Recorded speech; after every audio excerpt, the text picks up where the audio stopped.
All right, here we go. 3, 2, hold on. Effect Fitness. All right, here we go. 3, 2, 1, we rolling. Hey, what's up, man? What's up? So let's tell the people who we got here today. What's your name and what we representing? My name is Joseph, owner of KJ Attires, the one and only. Yes, sir. Nice. And where you from? I'm from Nigeria.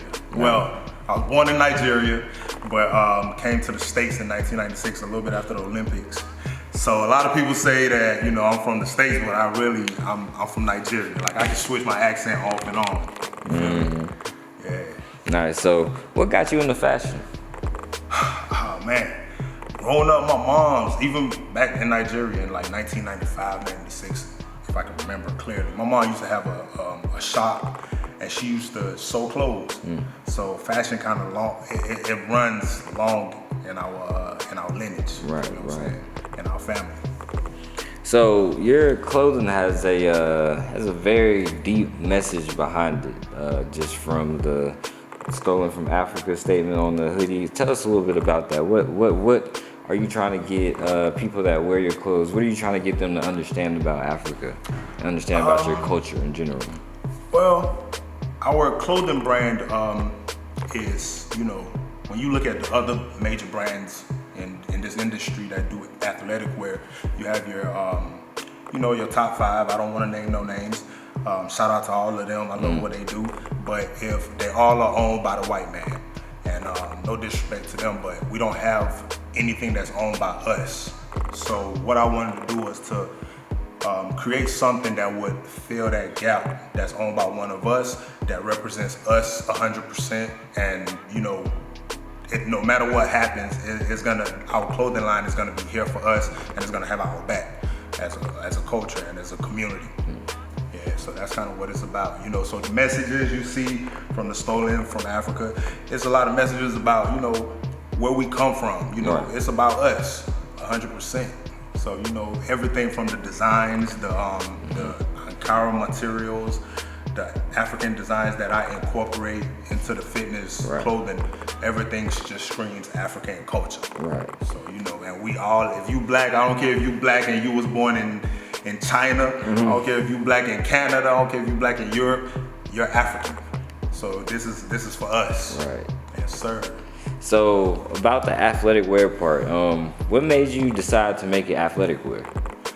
Well, initially I didn't start with athletic wear. I actually started my business back in 2017, I want to say.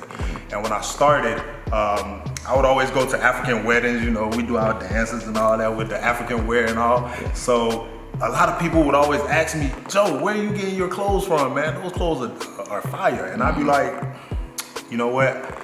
Give me your contact, give me your measurements. I have my tailor back in Nigeria make you some clothes. Right. So I turned that into a business. But I understood that for me to scale that business, it will be very difficult because a lot of times people send you their measurements, and when they're done making the clothes and you send it back to the customer's clothes may not fit 100%. And some customers are understanding about that, and some are not. So I wanted to go into something that's more standard sizing, something that we can use every day, something we can use to embrace the culture and show off the culture, not just when we go into weddings or funerals. Something we could wear, to go to the gas station, to go to the gym, to run down the street with your dog or whatever you want to do. Stay at home. So I started thinking, and I was working out a lot, So I was like, man, if Nike or Under Armour, I didn't mean to say their name, but that's how it came. Right. If any one of them was to ever disrespect the black community, we would have no choice but to continue buying their products, continue putting money into their pocket. Kind of like what's the company that a couple years ago, Gucci and I think it was Gucci, the one with the black monkey face. Was it H&M or Aeropostale? One of them. But anyway, that's not important. It was one of them though. Yeah. So with them, with what they did to the black community, and it's crazy because we're the one who's funding them. Right. And with what they did, man, on my way, because I was in Nigeria when that happened, and on my way back, I was just on the flight like, man, something gotta give, man. We gotta do something to get them to respect us. get them to understand that we're the one that's paying your private jets, the mansions, everything that you're doing is the black community that's putting that money in your pocket. So if they don't respect us, then we need to create something that they will respect. And that's where the whole company started coming together. Right. And I went into the athletic wear line, and I wanted to do something, because everybody's making athletic wear now.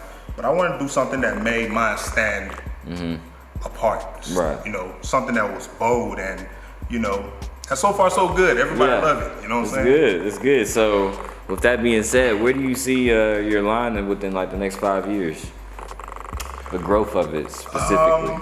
Well, you know, when a lot of those other companies from research, when they started, they didn't have the power of social media. They didn't have influencers.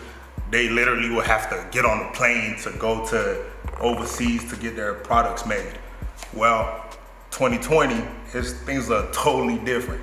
I have social media, you know, at my expense. So in the next 5 years, I totally see us being up there with those major companies.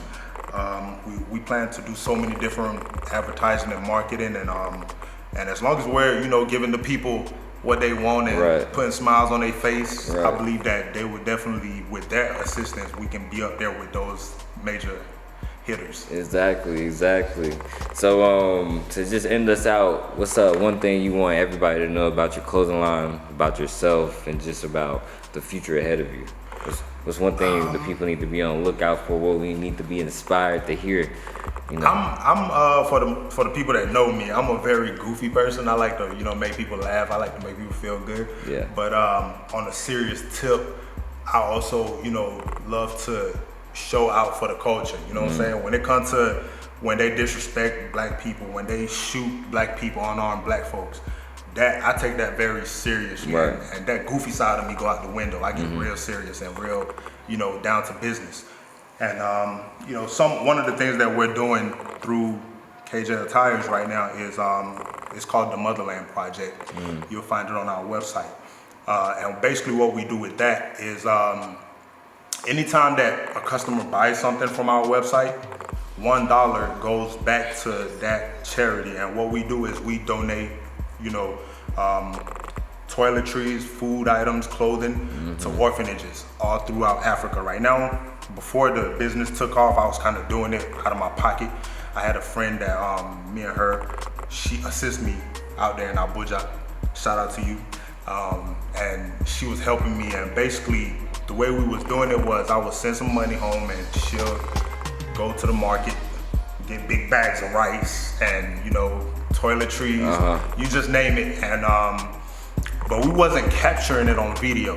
But now that we're gonna be, you know, taking $1 from every order that's coming in, I feel like as a family with my clients and my customers, I feel like I want them to also see what their money is also doing. Exactly. Their money is not just going to me, it's also helping other kids, you know, the needy, letting them know that somebody actually cares about them, you know. So that's one of the things that we'll be doing in the upcoming future. And one of the things I want people to know about me is that, you know, I'm a very cheerful giver. And I don't usually put myself first. I usually put everybody around me first before me. So yeah, that's basically it. So, you know, KJ Attires, man, I see some, you know, very big things for us. Not just myself, but for everybody who's involved in it. And yeah, that's what we got with. That's cool on the beat.